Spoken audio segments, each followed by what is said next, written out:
Ce n'est pas encore l'hiver, mais de nombreux Français pensent déjà à remplir leur cuve de fioul domestique. Le problème, c'est que ce carburant ne fait l'objet d'aucune baisse de taxes.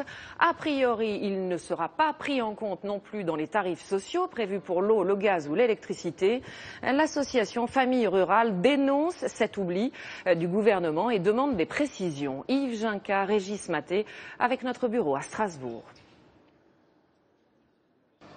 Pouvoir se chauffer cet automne, une priorité en Alsace.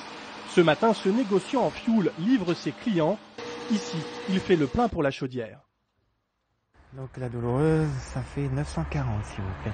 Il y a plus de 30 centimes par litre en plus. Donc ça fait quand même beaucoup sur 1000 litres, ce qui est un tiers de la cuve à peu près. Donc c'est énorme, ça fait 300 € en plus. Un coût au portefeuille d'autant plus dur que le prix des autres produits pétroliers vient de baisser. En moyenne, 4 à 6 centimes de moins pour l'essence et le gazole. Clients et professionnels déplorent que l'action du gouvernement n'est pas aussi portée sur les prix du fioul. Comme il baisse le prix de l'essence, il devrait baisser le prix du fioul, puisque de toute façon, c'est au prix, ils achètent sur le même baril. Donc, il n'y a pas de raison qu'on baisse l'essence et pas le fioul. Si les prix avaient baissé de 6 centimes, l'impact pour les clients aurait été énorme, parce que 6 points sur 1000 litres, c'est 60 €.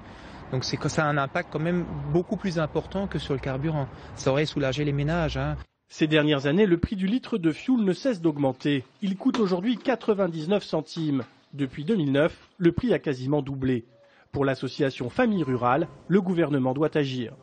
Nous demandons au pouvoir public qu'il regarde comment, dès cet automne, un allègement du prix du fioul domestique puisse être mis en place sous une forme à déterminer. Est-ce que c'est une aide à la cuve qui pourrait être attribuée aux familles qui ont un revenu plus modeste?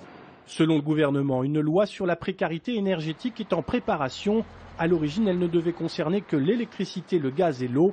Mais d'après nos informations, le fioul domestique sera inclus dans le dispositif, pour l'instant sans piste précise.